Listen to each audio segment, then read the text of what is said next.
Okay, so the end's creeping up on us pretty fast. Next week's Thanksgiving week. We'll be here Tuesday, scheduled for class. And then we got, I think, one more class when we come back. Pretty much. It's crazy. Yeah. So yeah, that's it. That's it. So we'll be fine through this stuff. Okay. Is the final going to be cumulative? Yes. So final is cumulative. That's it. However, I'm going to try and make it more current sections. Okay. So, but it is cumulative. Okay. So meaning about 2/3 is current, and then about 1/3 is prior. Okay. So if you still take the approach of just trying to get the current sections, that's good for 2/3 of the test right there. That's good for 2/3, and then study. You can look over some of the previous, and we'll try to sneak in some review. So basically, chapter 9 this will take me today and Thursday, whatever we cover on chapter 9. Then we're going to move on from chapter 9. We're going to get to chapter 10. That'll be the day before, or the next Tuesday, and that'll be chapter 10. And then after that will be, we might talk about chapter 11, but I'm not sure exactly what we're going to do. And then there's reading days. Now usually on reading days, well, I usually save the question for later, but you don't have to answer now, but I just give the class an option if they want to review. Most classes pick yes, that they want to review. Because it's a day you're not required to be here, but usually my classes are full anyway. But again, we don't cover anything new, it's just review that day, which is the Thursday when we come back from Thanksgiving. Okay, so that's kind of what's to come, and that'll help you review for your final. And after that'll be the last time I see you until your final. Yeah. So not too many sessions left, so let's make the most of it. Okay, I'm gonna go ahead and get started. So I talked to y'all about about a certain type of study. Yeah, I would probably say it's my favorite one, the chocolate milk study from UT Austin. So I told you about that, I believe, but let me remind you. So basically there's a study, and you know what, I'm just gonna pull it up. There's a study from UT Austin regarding chocolate milk study. And basically the study had a couple of outcomes. And we'll see if I can read more of it here. But I want to read. If you click that link in the top of right there, that'll take you to the actual. Okay, there we go. So I was trying to find Huh? Okay, I found a good link last time. I don't think I typed in a good UT Austin chocolate milk study. Okay, I thought I typed that in.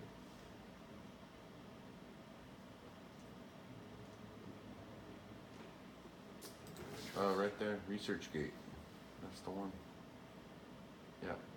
University of Texas. Okay, if we go to UT Austin.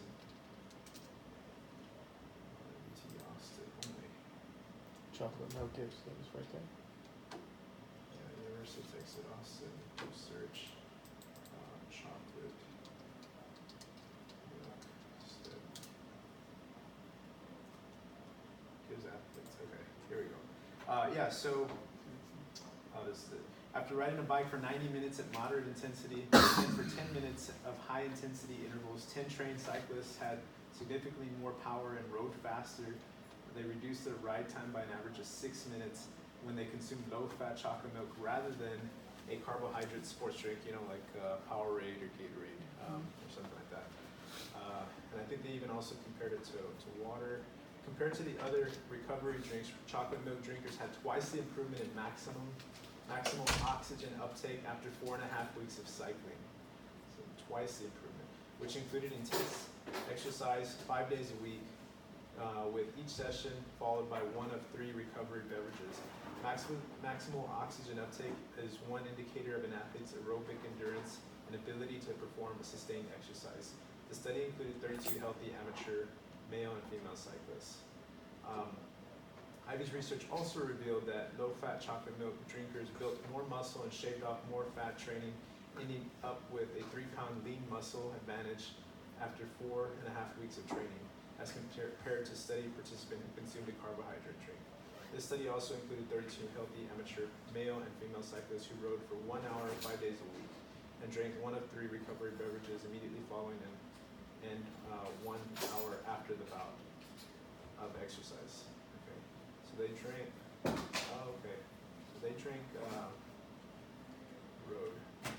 Drink one of the 3 recovery beverages immediately following and 1 hour after. Okay. We don't yet understand exactly what mechanism is causing low-fat chocolate milk to give athletes these advantages, but there's something in the naturally occurring protein and carbohydrate mix that offers significant benefits. Yeah, so, okay, there's a reason I'm showing you this now, because you have, in this study, you have like the carbohydrate drink, which is the Powerade, and then you have the chocolate milk drink. So you're really comparing not to something previously known, you're comparing to each other. So you have, you're comparing 2 different means. So if you're talking about maybe the mean recovery time, that's the mean for the chocolate milk group, and then the mean for the carbohydrate group, or maybe the Powerade group or the Gatorade group. So you're trying to compare 2 means, not something, you're not comparing a hypothesis before, you're comparing 2 means. So your hypothesis is, are they different? Is the Powerade group different than the chocolate milk group? Which is a pretty common question in statistics. You want to know if one thing is better than the other, right? You create this new deodorant maybe, and you want to see if the new deodorant is any better than the old deodorant. So what are you going to do? You're going to find the mean maybe perspiration of the old deodorant compared to the mean perspiration of the new deodorant, and then you're comparing those 2. So that's something that we really haven't done, but this is exactly what would do that, which is a testing for the difference between 2 means using the z-test. And actually, this is the example that I showed up there is probably more the next section. It's still comparing 2 means, but because it's from a sample, it would be a t-test, not a z-test. But the idea is there. So you're comparing 2 x bars. You're comparing 2 x bars, which we haven't really done. But the good thing is, a lot of the ideas that we've done already on hypothesis testing, they don't change. Okay, like you still find the same critical value the same way. The only thing that does change is this, and like I usually do, I label this as x bar, or not x bar. I label this as z-test. Okay, and it looks like a big complicated formula, but again, it's just a formula. You're going to put numbers in there, and then you just crank it in your calculator, and you should get an answer. Okay. Now the other thing, though, the no on these types of questions is going to be that the 2 items are no different from each other. In other words, maybe the mean oxygen uptake for the chocolate milk group is no different from the mean oxygen uptake of the non-chocolate milk group. That's always going to be the no hypothesis. It's always going to be the no hypothesis. Another way to write this that you might see on your homework is doing a little algebra, subtracting mu2 from mu1. On both sides, you end up with the difference of the 2 means is 0. In other words, they have no, there's no difference in the means. Okay, there's no difference in the means. So these are 2 ways of writing the same thing. The no hypothesis is that the mean of our first population is the same as the mean of our second population. Now, okay, what does that mean for this formula? What does that mean? What is this part then? Anybody? If I assume the null hypothesis, then what does that mean this part is going to be? If they equal each other? Oh, it's an alternative. No. What am I thinking? No. Well, it's gonna be 0. Well, yeah, in terms of numbers, if they equal each other, then that must mean that that's 0. So most of the times, actually, you won't even use that part of the formula. Okay, so most times you won't even use that part of the formula because of the assumption the assumption is that mu1 equals mu2. So basically you're using that part of the formula. You could, but you're going to just substitute 0 in there because that's what it's going to be. Okay, so that makes z-test a little bit easier. And I don't think I'll use these two slides. I'm going to kind of explain it my own way with the problem. Okay, and actually let me re-download because I downloaded the one with answers, which I've noticed when I provide answers, students pay less attention. So it's not good for you, according to my observations. Okay, so here's the same one, just no answers. So we're gonna kind of go through the whole thing. There's gonna be a step 0, but let's just get started. So it says leisure time. A study using 2 random samples of 35 people each found that the average amount of time those in age group 26 to 35 years spent per week on leisure activities was 39.6 hours. And those in the age group 46 to 55 years spent 35.4 hours on leisure activities. Assume that the population standard deviation for those in the first group found by previous studies is 6.3, and the population standard deviation of those in the second group found by previous studies is 5.8. At alpha 0.05, can it be concluded that there is significant difference in the average time each group spends on leisure activities? Okay, so a little more information, but tell me what's important. The X bars. Okay. X bar 1, X bar 2. Okay, what's X bar 1? 39.6. 39.6. And then X bar 2? 35.4. 35.4. Okay, so then actually let's take a second. It might be a good idea on this section to actually label what the ones mean. So what does the X bar 1 mean in this case? It's the sample mean of what? 26 to 35-year-old. Yeah. Oh, yeah. So I'm just gonna put a label here, and then the other one was 46 to 55-year-old. Okay, and that's gonna be helpful just so I can keep track of what's what. Okay, and I'm gonna kind of make 2 rows here. But what else is important? What else is important? In 1 and 2 are both 35. Yeah, the sample size for this one's 35, and then the other one is also 35. And 2. In 1 and 2, 35. Okay, what else is important? What else is important? Standard deviation is 6.3 and 5.8. Yeah, standard deviation 1 is 6.3, standard deviation 2 is 5.8. Okay, so and then alpha I'm gonna put over here, it's 0.05. Okay, so all this is our step 0, right? So you're just gathering the information. So just like before, sometimes students are tempted to skip it, but I really think it just kind of sets you up for the rest of it. Makes the rest of it flow pretty easy, or easier. Okay, so you'll notice same format, the null hypothesis. Okay, let's say if y'all paid attention 2 minutes ago, what's the null hypothesis for these types of questions? What are we going to assume about the 2 means? M1 equals M2? Yeah, that they're the same. Okay, the assumption is that the null hypothesis, or the 2 means are the same. That's always going to be your assumption on this section, or when you're comparing 2 means. Okay, that the means are going to be the same. The alternative, okay, according to this, what's our alternative? It still has the options of less than, greater than, or not equal to. Not equal. Yeah, what tells you? Can it be the significant difference? Yeah, significant difference. Okay, so that's going to tell us that it's not equal to. Okay, so I'm going to say that's not equal to 2, and then step 2 again is find the critical value. Well, and actually, let me just mention this, that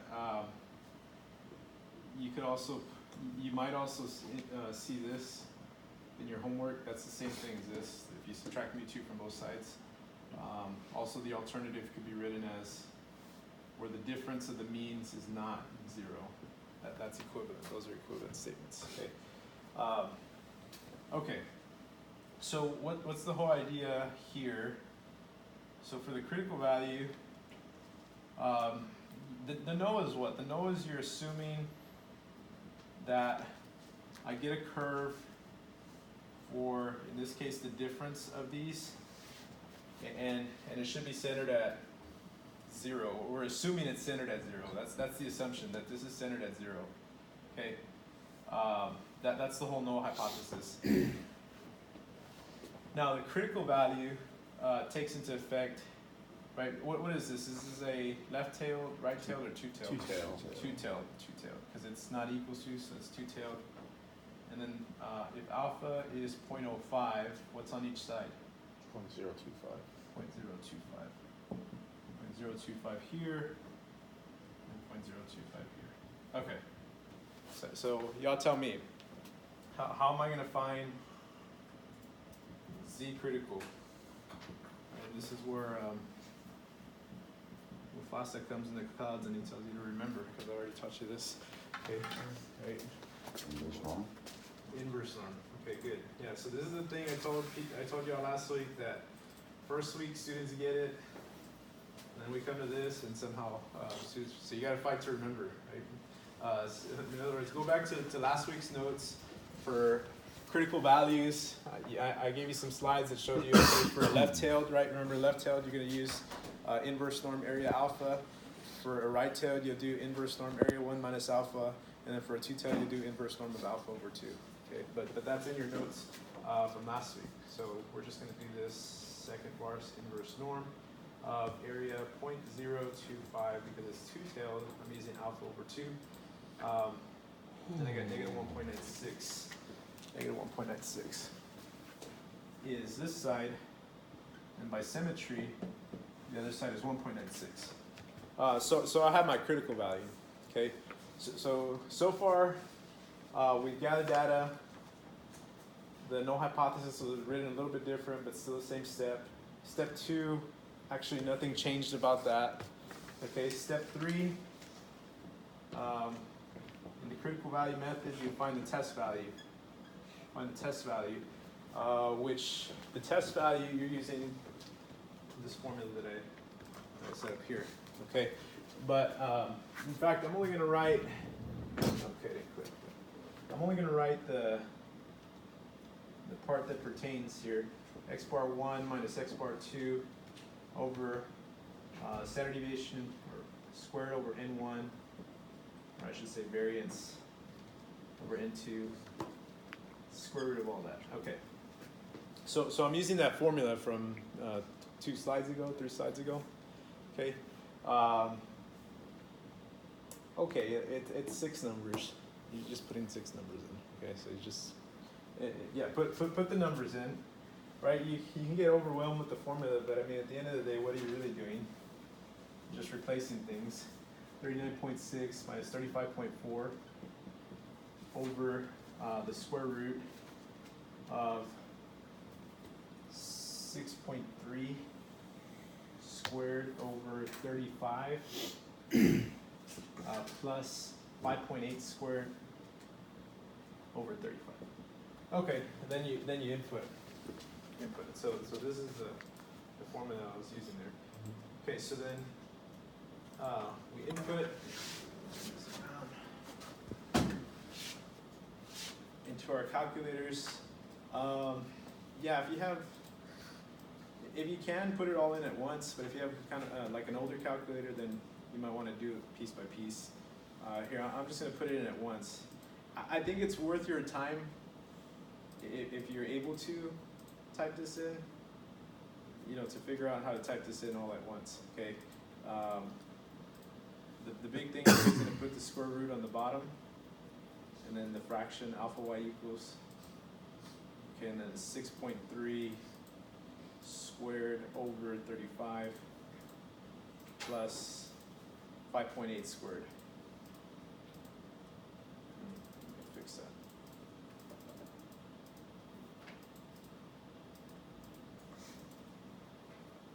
Plus alpha y equals. Okay, messing up here. All right, here we go. Alpha y equals 6.8 squared. No, 5.8. 5.8. over 35. Okay, so then I can see, I can verify I wrote it the way or I typed it the way I wrote it. So I just push enter and I'm pretty confident in my answer. Okay, as long as I typed it in correctly, I can verify that that's what it's gonna be. 2.9016. 2.9016. Okay, so I mean, in other words, just be careful, type it in, accurately. If you have a different calculator, let this be your what's the word? Calibration, or yeah, let this be how you check to see if you can actually know how to calculate it. Okay, you use this slide maybe to say, okay, do I actually know how to type this in? Check that you know how to do that first, and then start your problem. Okay, so then the next thing. Y'all remember the next step? Compare them and make a decision.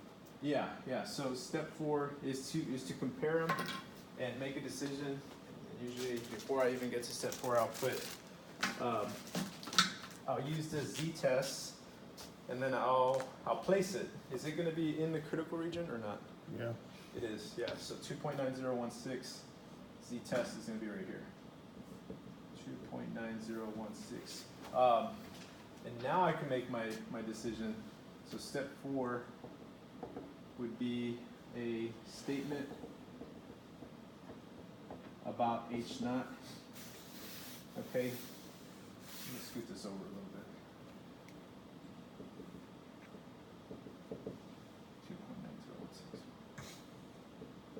2.9016. Okay.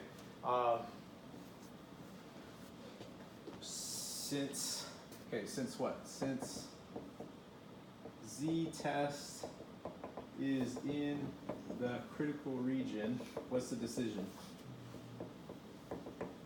We what? Reject. Reject. We reject. So that didn't change. We reject H naught. That, and then just go look over here. mu1 equals mu2. mu1 equals mu2. And you know what we didn't do? Is describe what mu1 and mu2 is. We'll come back to that. Okay. Describe what mu1 and mu2 is.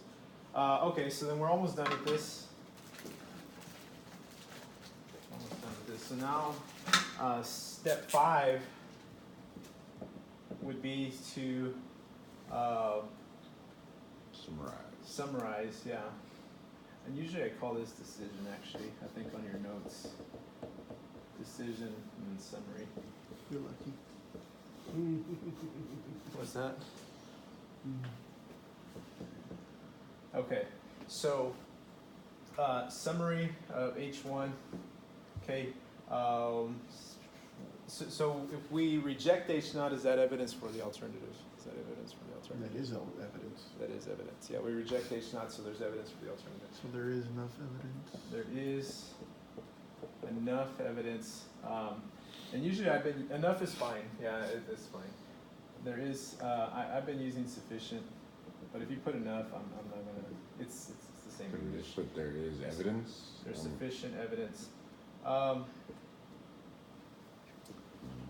You want to put enough or sufficient because it qualifies it for statistical purposes. There is sufficient evidence to suggest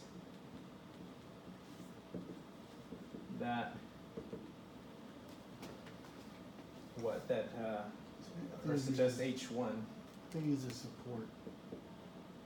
You Right, can if use it don't support. matter. Yeah, those are interchangeable words. So yeah, enough or sufficient. Those are interchangeable. You don't just want to put evidence though because it's almost not strong enough. Yeah, it's putting the extra word, the sufficient or enough, that qualifies it a little bit more. Okay, so suggest H1 that mu1 is not equal to mu2. Okay, all right. Then now back to making sense of this, which we should have wrote. What does mu1 and mu2 actually mean in this problem? The number of hours spent on leisure activities by certain age groups.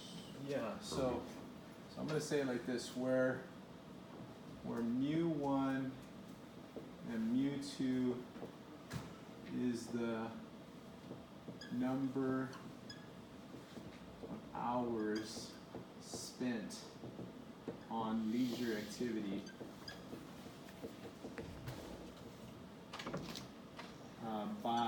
the two age groups, by 26 to 35 and 46 to 55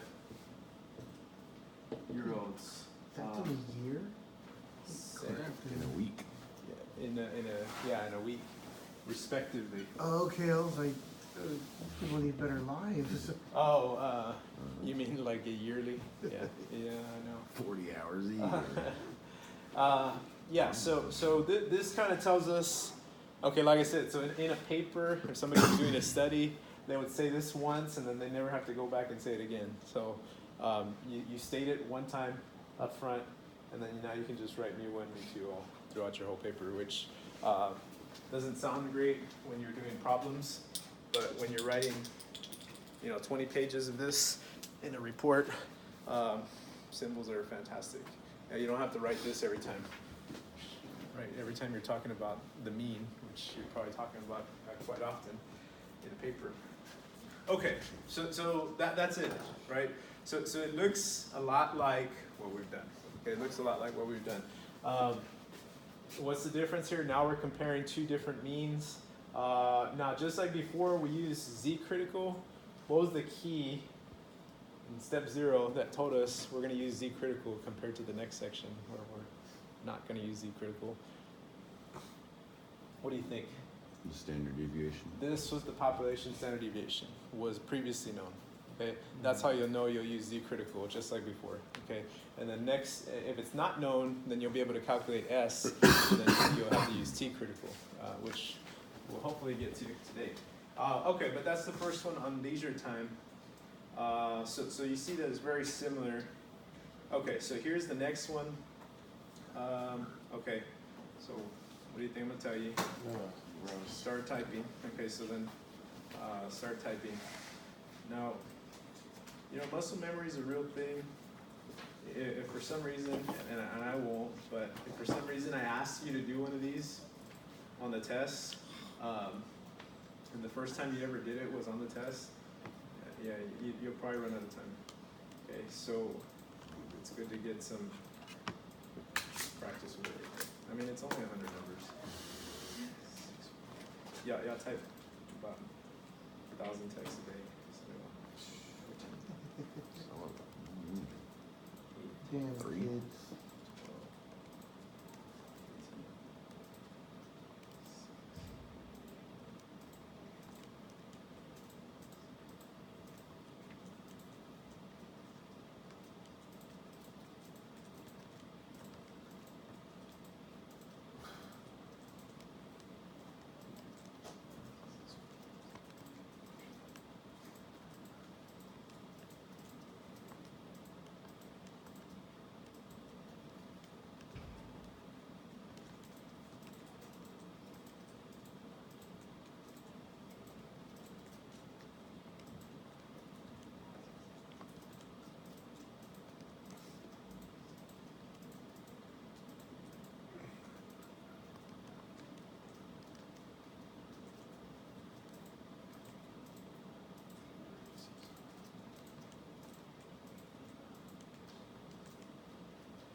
Put them both.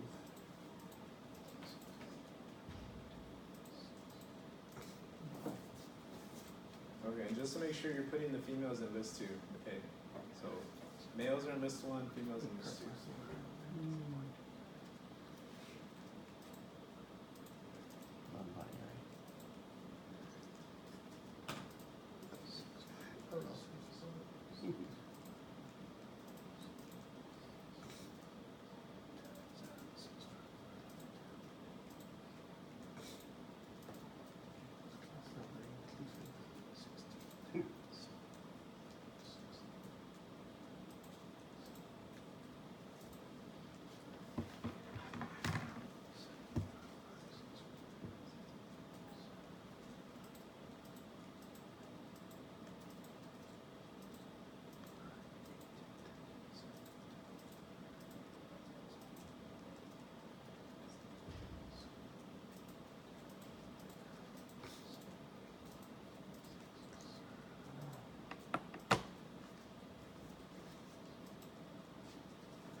What'd you get for equals? I haven't read any of the, Actually, Ken puts Yeah. ton of numbers. That's pretty good. No. and I didn't go to there. Yeah.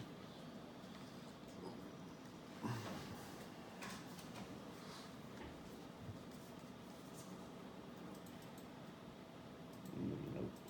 Somebody fucked up. Let's see what I get. What'd you get for the female list? For males, I got 8.56. The females, I got, let me see. Wait. Yeah, the males is right for sure. Second L2. For the females, I got 7.94. That's what I got too. Yeah, you fucked up. I mean, we might have messed up in exactly the same way, but I got it. The odds of that are I get football plus. I believe that you can actually give me the odds. 3,721. Never tell me the odds.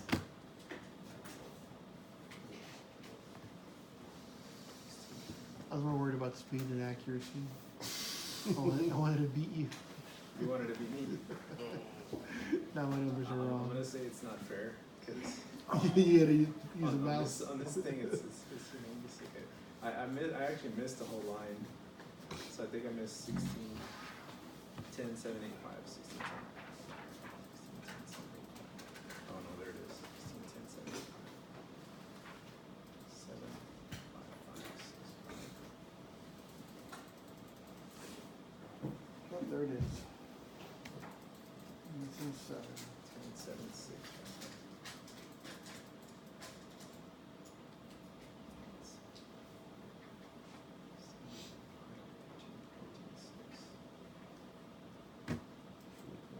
Okay, well, I missed something. 7, 9, 4. And I gotta find where I messed up on the guys.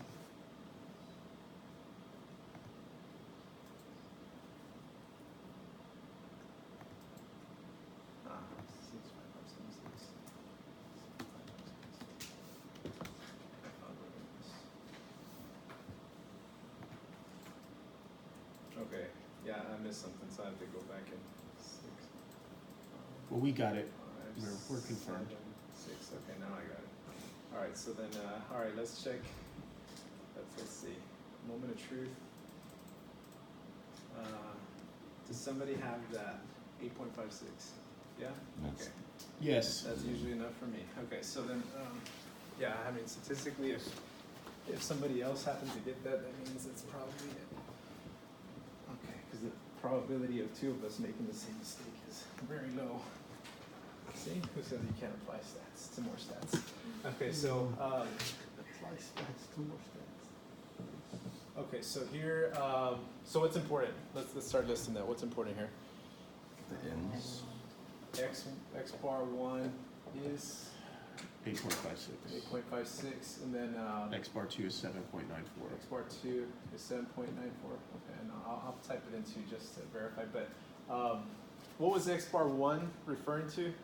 Oh, we didn't read it, but this is males. Okay, so researcher hypothesized that the average number of sports that colleges offer for males is greater than the average number of sports that colleges offer for females. A sample of the number of sports offered by colleges is shown at alpha at point 10. Is there enough evidence to support the claim? Assume standard deviation 1 and standard deviation 2 for population is 3.3. So yeah, males. This is males. This would be females. So usually put one label here. Okay, what else do we have? What else do we have? N equals 50. N1, yeah, N1 and N2 is 50. What else? Given here? Yes. Standard deviation. Yeah. Sigma 1 and sigma 2 are both 3.3. Okay, then I told you I'm going to check the list 2. We got 3 of us with the same answer. Yeah, and that's good news then. Okay, so and let's see, yeah, 7.94. Okay, good.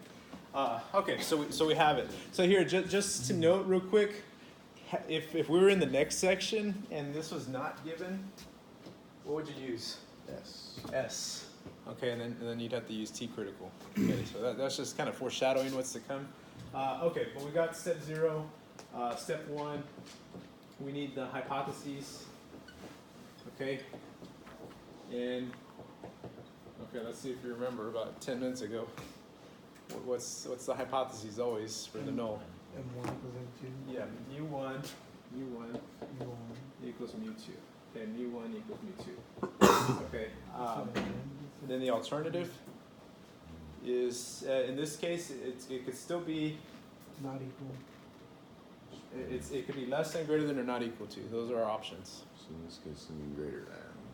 In this case, it's males is greater than the average number of sports that are offered to females. Okay, so you just got to be careful which sign you do. We selected males as mu1, females as mu2, so greater than. Okay, and then this time I'll go ahead and state it here, where mu1 and mu2 is the true mean Number of sports. number of sports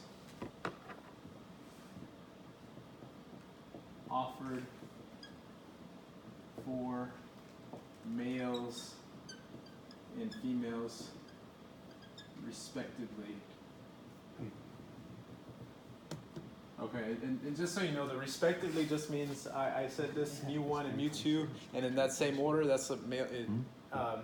mu1 represents males, and mu2 represents females. That's what respectively means. In the same order as I ordered it here, it's going to be in that order here.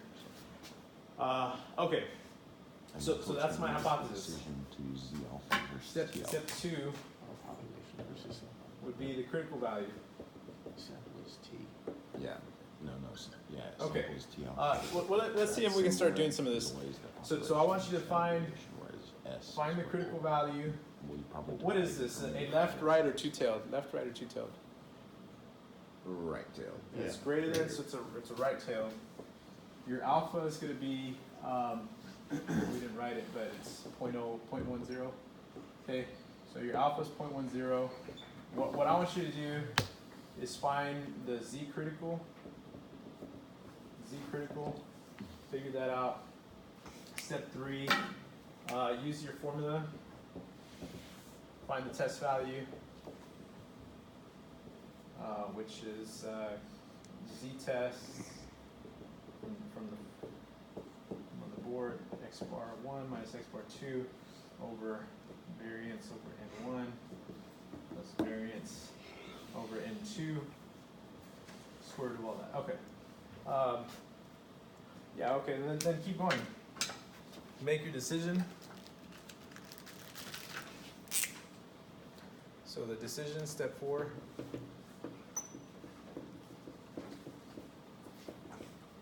About H naught, and then a summary about the alternative.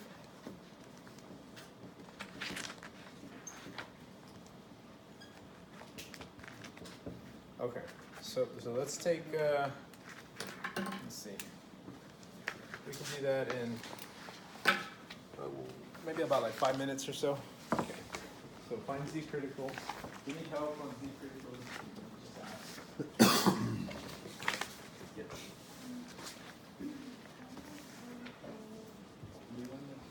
Okay, so remember what I mentioned in the beginning, the assumption is that they're equal, right? So if they're equal, mu1 minus mu2 is 0. So then that usually, and you'll notice I didn't even write that part. So usually you don't even use that part of the formula. Yeah. Okay.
just to pace you can still, you still have time.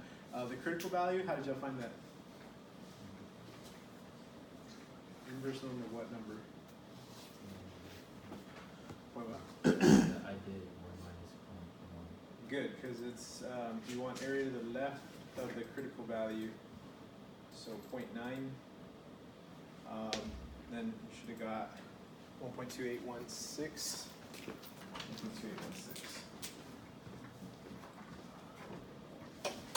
Okay, no, keep going. Keep going.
Yes.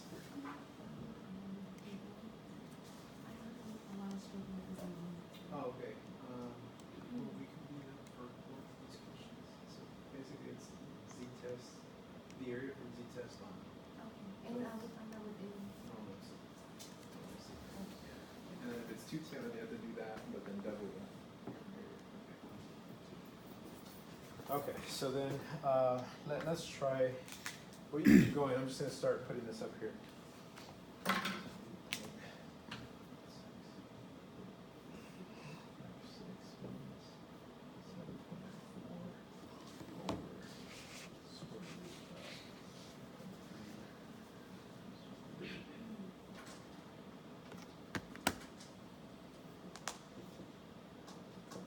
Okay.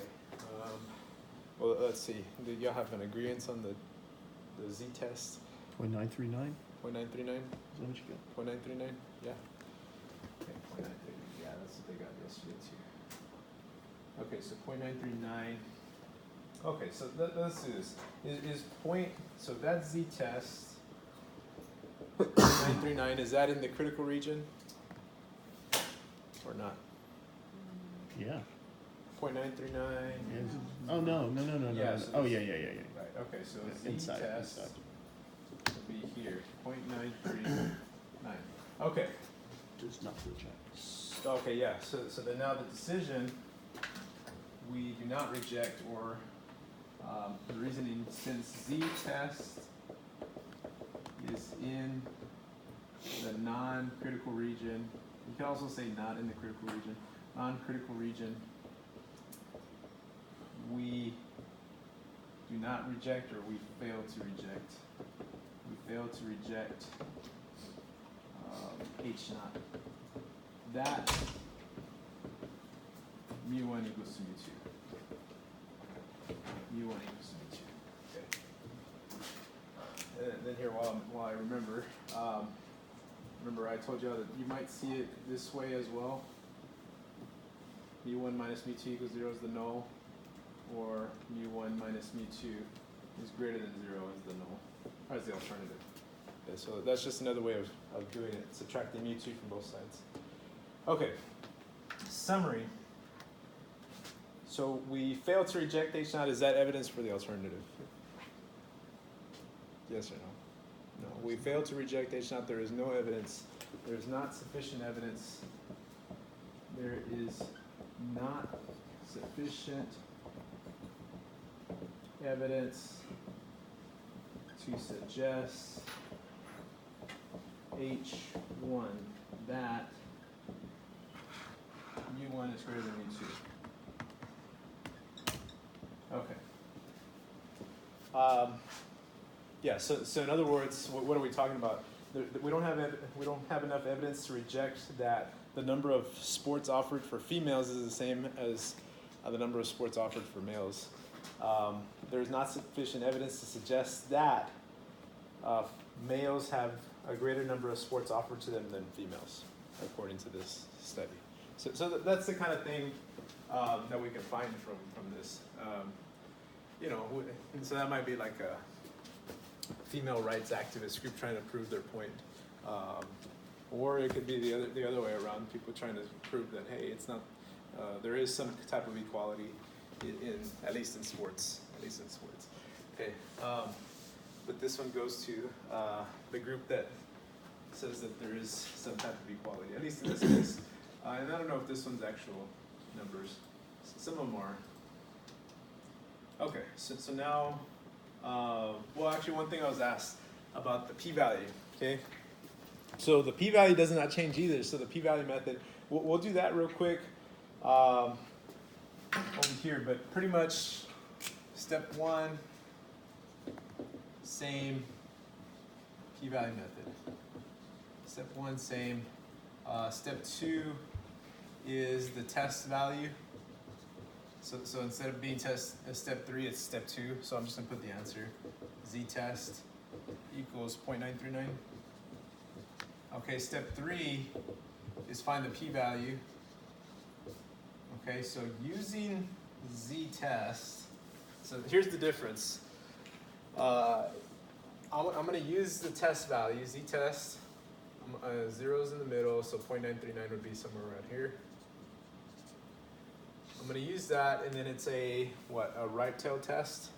So I'm going to find this area, and that's the p-value. So what's the p-value? It's the p-value of z-test on. Z-test on.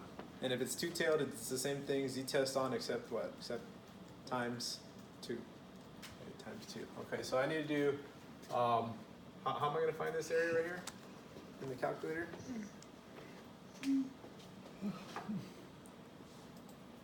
Normal CDF. Second var's normal CDF. So that's all. 0.939 to infinity. E99.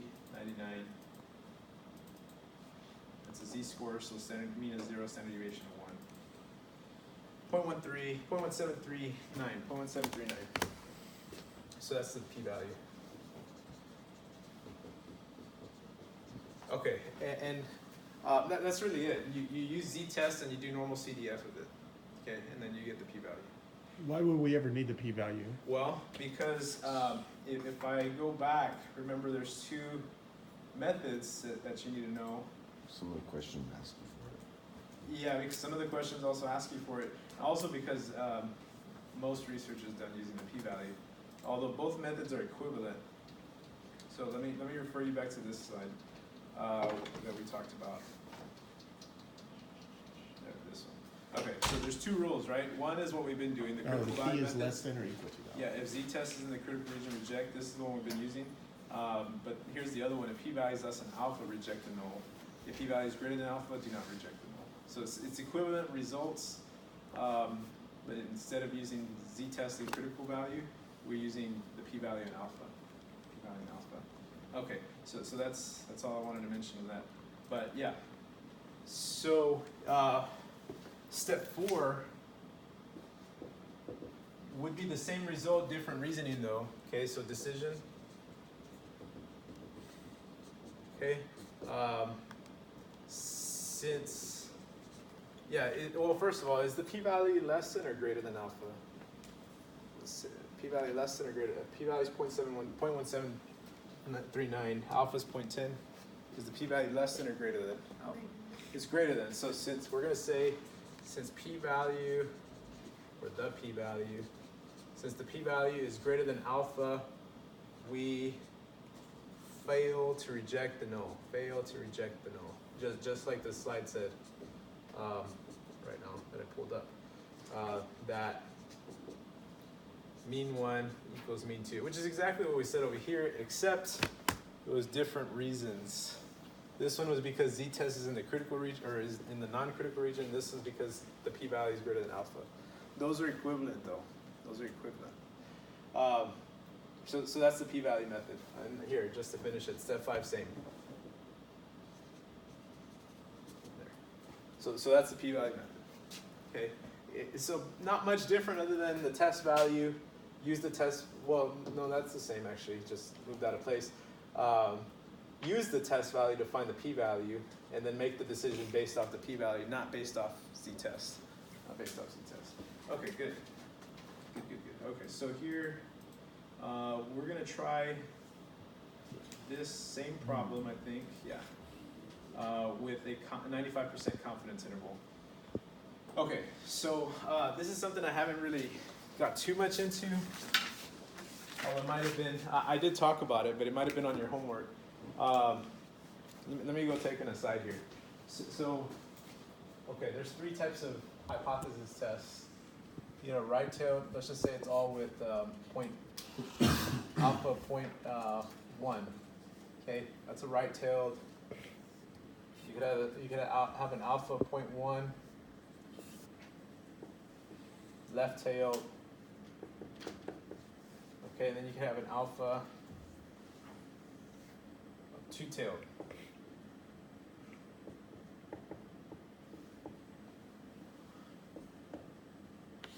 Okay, so which one does the confidence interval go with out of these 3?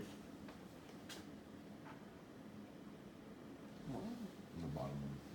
It goes with the bottom one because notice this right here on the confidence interval formula. It says z alpha over 2.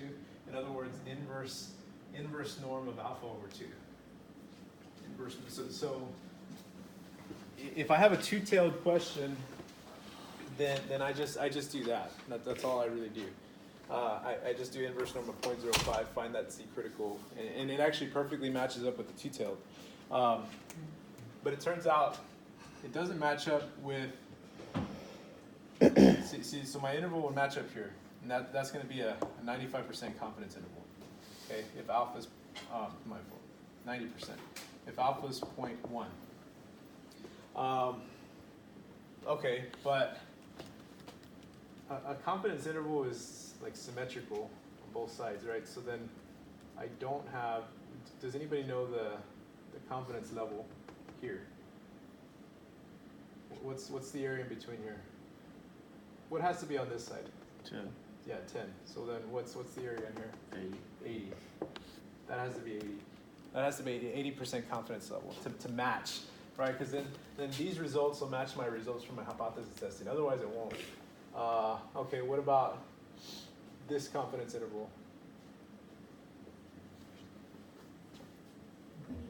0.80. Same, because that has to be 10. So then the interval has to be 0.80.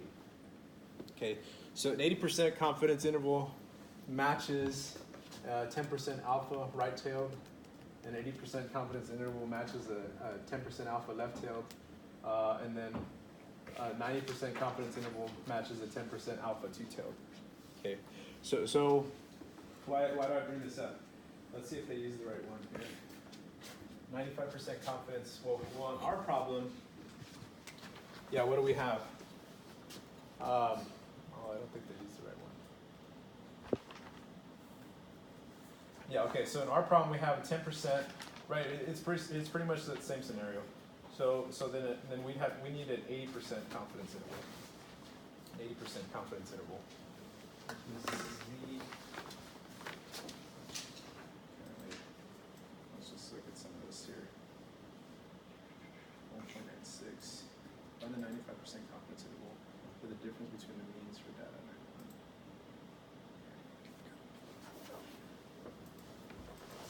Yeah, let me come back on Thursday with that because I want to check them. I'm hesitant to say. Yeah. Okay. So I mean, sometimes I find errors, but let me look back. Okay, I could always come back to that one because that's just one that's up here. Let's do one. Yeah. Besides it, I think it'd be good to do one of these.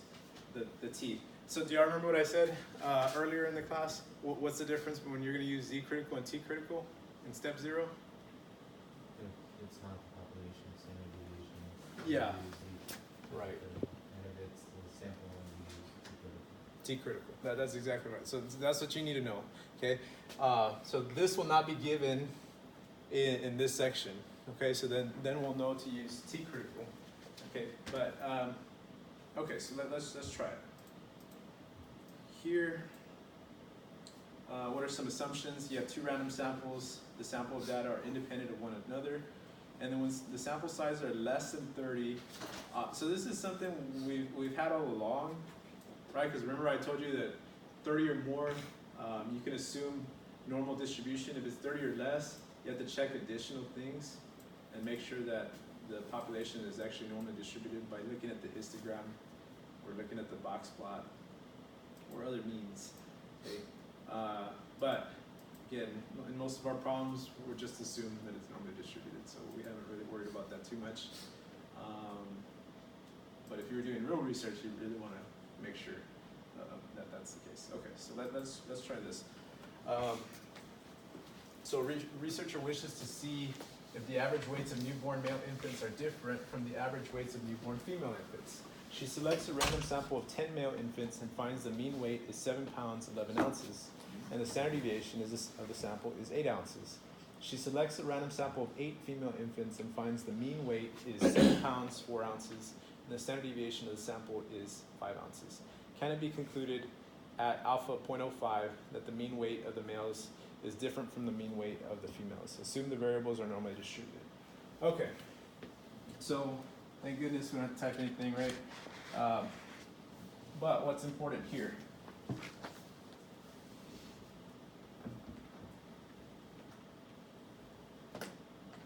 What's step 0? Or, yeah, what's important? X bar, X1. X bar 1. 7 pounds, 11 ounces. Yeah, and then we probably want to change that to ounces. How many pounds are in an ounce? I thought it was 16 ounces to a pound. Okay, yeah, so Oh, that's shit. backwards. 60, how many ounces in a pound I meant to say? Yes, but you're right. So then basically I gotta multiply 7 times 16 plus 11. 7 times 16 plus 11. So I gotta convert everything, just like in any Ounces. math class, you wanna convert everything to 1 unit. So I get 123. I'll go ahead and do the other one as well. 7 times 16. 7 times 16 plus 4 ounces. So that converts to ounces. Okay, so which one's the first one? Male? Okay. So that's 123 ounces. I'll just put ounces here so you see what happened. X bar 2 is 116 ounces. And we want to go ahead and label. The first one we already dedicated to males, and the second one to females. Okay, what else? What else? N. N1, 10, N2, 8. Okay, N1 is 10. That's the males. N2 equals 8. Okay, what else? Deviations. Yeah, what symbol? What symbol? S, right? Because it's sample. Sample. So this is S1 equals to 8, 8. S2, 5, 5. And then just alpha, 0.05. 0.05. Okay, so then we got a good chunk of this. So step 1, hypotheses. So actually, this doesn't change from 9.1 to 9.2. Okay, so let's see if y'all remember what I said. What's the hypotheses here? mu1 equals mu2. Yeah, mu1 equals mu2. That does not change. Okay, or the difference of the two means is 0. That's the other way to write it. Okay, but what about this? I know it's going to be mu1, and I know it's going to be mu2, but is it less than, greater than, or not equal to on this problem? Not equal. Yeah, how do you know? It's just different. Different. Is that the mean weight of the males is different from the mean weight of the females. Okay, so that has to be different. Or alternatively, you could write the difference of the two means is not equal to 0. Okay, so step 2, critical value. Let's see, how are we doing this time? I don't think I put a method here. Yeah, if no method specified, you can use whatever method you want. Yeah, I did do critical value method here. Okay, so critical value.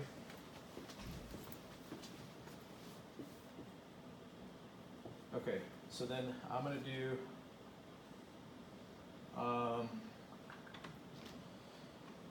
two-tailed. Right, why is it two-tailed? It's not equal to. It's not equal. Okay, so this is point alpha over 2, this is 0.025, alpha over 2, this is 0.025. Okay, so we need to find the critical value. We need to do the z-test. Yeah, okay, I think at this point we'll do it, just to make sure we finish this problem. So we're gonna do inverse norm of what? Is it inverse norm? It's inverse. Ah, good. Inverse t, right? Why t? Because we're using s. So very good. So 0.025. Okay, but here's a question. This is what I Here's a question. What degrees of freedom do you use? Okay. You can use, and there should be a slide of this, but So an average of the two. there it is. Okay, you're going to use the smaller of n1 minus n1 minus 1 or n2 minus 1. The smaller of n1 minus 1. I should really be up ahead of this, but okay, so that's what we'll use. So which one's the smaller? And I could write that up here too. Degrees of freedom 1 is 9, and degrees of freedom 2. Yeah, kind of unnecessary, but yeah, okay.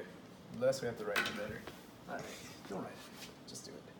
Okay, yeah, just pick the smaller number, minus 1. Okay, so 8 minus 1 is 7. Okay, paste. Then I should get my. What do I find here? What is this? Z critical.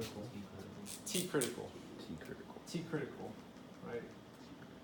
Alright, so far we've done Z critical, T critical, and chi-squared critical.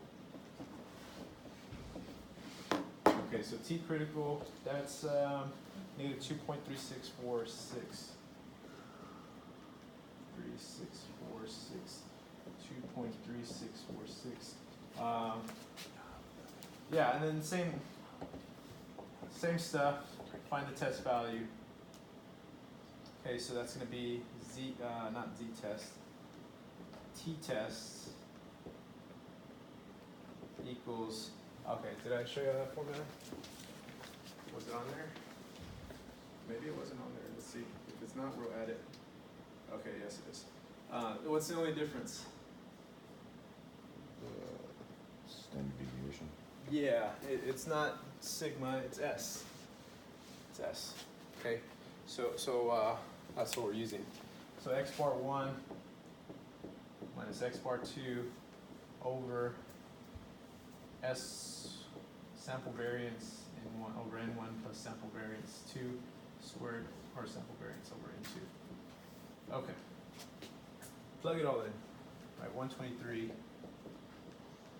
minus 16 over square root of 8 squared over 10 plus 5 squared over 8. Let's see, I got that right, yeah. Okay. Then you just type it, okay. But you know, after an hour of this, numbers get mixed up, but you know, just take your time, plug it in, and you should be able to find your t-test. Okay, so let's do that. Alpha y equals 123 minus 116 over square root of alpha y equals 8 squared over 10 plus alpha y equals 5 squared over 8. 2.2681. 2.2681. Okay. So that's t-test 2.2681. Okay, and then place it. Is that in the critical region or not? Yeah, just barely off, right? Well, let's talk about that is barely off. 2.2681. I told you this is chosen, right up front, that alpha is chosen. So had they chosen a larger alpha, just something to think about. If they chose a larger alpha, your T critical probably would have put this in the critical region, right? Because look how close it is. It's off by 0.1. So the choice of alpha has a lot to do with it. But just again to show you that it's there's a lot of math behind it, a lot of good math behind it, but you also got to think too, right? That's pretty close. So I might, yes, we're gonna. What's the decision we're gonna make here? Do not reject. Yeah, we'll fail to reject. So this is step 4. Decision about H naught. Since t-test is in the critical region, we fail to reject H naught. Fail to reject H naught. That mu1 is equal to mu2. Yeah. Is that, so since we failed to reject H naught, is that evidence for the alternative? No. No.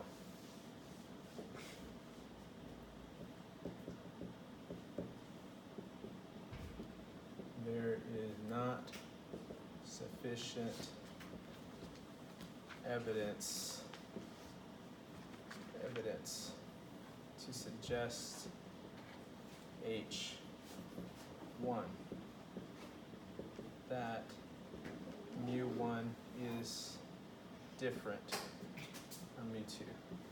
Okay, that's my answer. Okay, so then, oh, right on time. Okay. So main thing again is set up your steps. A lot of it's the same. Okay, and I could do p-value, but I don't think I'm gonna do that because, but well, okay. You might have this question real quick. I'm just gonna do it on the calculator. How would I do p-value? Use the t-test 2.2681. Not normal CDF.